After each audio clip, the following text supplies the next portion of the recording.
को तो हमने चिट्ठी लिख कर दे दिया है और सामान हमने वितरण कर दिया था। देखिए आपको फिर बता रहे, हम नहीं लेने से जाहिर सी बात है वो तो या तो बंगला बंद होता या तो फिर उनका कोई सहयोगी लेता। आप अभी चले जाइए, मैं सभी पत्रकार बंधुओं से कहूंगा जब सेशन चलेगा आप मेरे बंगले से होकर आइए, वहाँ सामान्य लोग गए हैं। और यही नहीं, मैंने कोई विधायक का प्रोटोकॉल नहीं, वो हमारे शयन कक्ष तक, वो हमारे तमाम कक्षों में जाकर आप जाकर देख लीजिए, आम लोग जाकर वहाँ पे बैठे हैं, वहाँ मैंने आके ठहरे हुए हैं, रुके हुए हैं।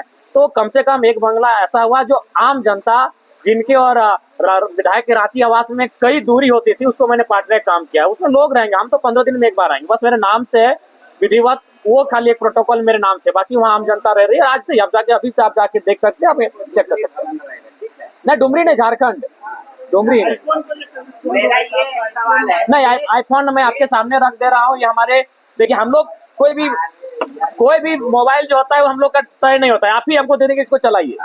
क्योंकि ये बयान एक विधायक का हो सकता है, वही विपक्षी पार्टी के विधायक का, कि आप जाके कब्जा कर लीजिए, आप उनसे ये करिए। लेकिन एक मुख्यमंत्री जो इस राज्य के मुखिया हैं, इनको ये बयान ना देकर बल्कि उनको दबाव देना चाहिए था कि भाई आपको हर हाल में 75% रखना होगा, नहीं तो फिर उनको रेस्ट्रिकेट कर दीजिए। झारखंड में मुझे लगता है 1-2% कंपनियां ही ऐसी होंगी जो कंपनी एक्ट का अनुपालन कर रही है। बाकी आप किसी भी कंपनी के परिसर में जाकर अगर जांच करें, तमाम विषयों का जांच करें, मापदंडों का जांच करें, तो वो फेलियर हो जाएंगे। तो ऐसे में उनको सीधे रेड अलर्ट जारी कर दी, भाई आप चलिए यहाँ से, निकलिए मेरे राज्य से।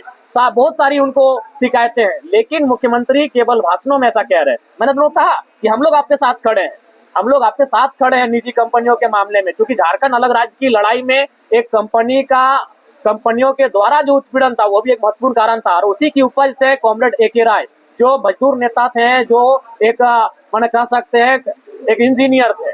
तो बिल्कुल एक कंपनियों का भी बहुत बड़ा योगदान रहा है, उनका उत्पीड़न, उनका शोषण, मजदूर के द्वारा मजदूरों का शोषण भी बहुत बड़ा योगदान रहा है झारखंड अलग राज्य की क्रांति में। जेपीएससी के छात्र अगर उसमें कोई विजन होता तो जाहिर सी बात है वो वहां जाकर अगर विदेशी इन्वेस्टर से इन्वेस्ट करने की बात कहते, उन्हें आमंत्रित करते, तो समझ में आता। वहां जाकर वो जिंदल से बैठ रहे हैं, वहां जाकर वो टाटा से बैठ रहे हैं, तो टाटा तो 100 किलोमीटर दूर में रहता है।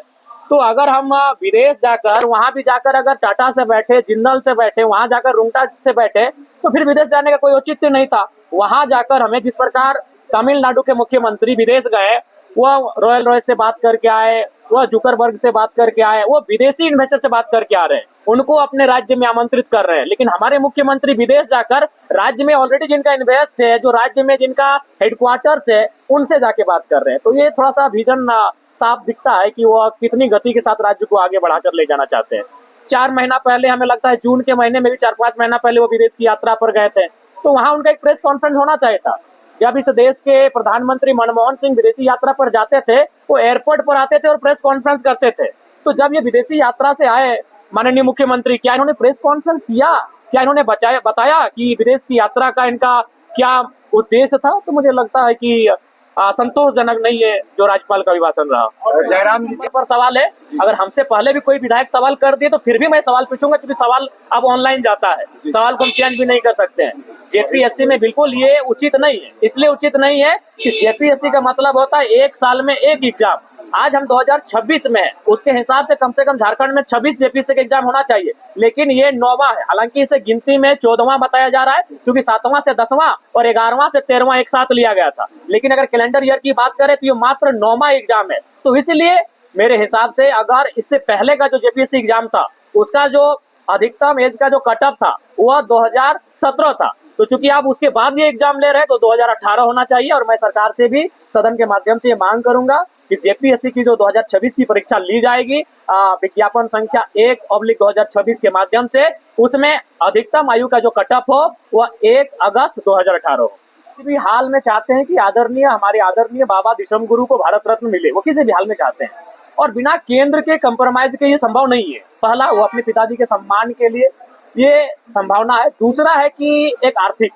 किसी भी राज्य की गति बिना अर्थ से संभव नहीं है। तो कहीं ना कहीं जो हमारा और केंद्र का जो समन्वय नहीं हो पा रहा है, और केंद्र का जो परस्पर सहयोग नहीं मिल पा रहा है, कहीं ना कहीं ये चीजें भी माननीय मुख्यमंत्री को केंद्र की ओर आकर्षित कर रही है। सच्चाई है। और अंदर खाने तो चर्चाएं आप ही लोग लेकर आते हैं, लेकिन अभी तक उसमें सत्यता और प्रमाणित नहीं हो पाई है, लेकिन झुकाव दिखा है, ये सच्चाई है। मतलब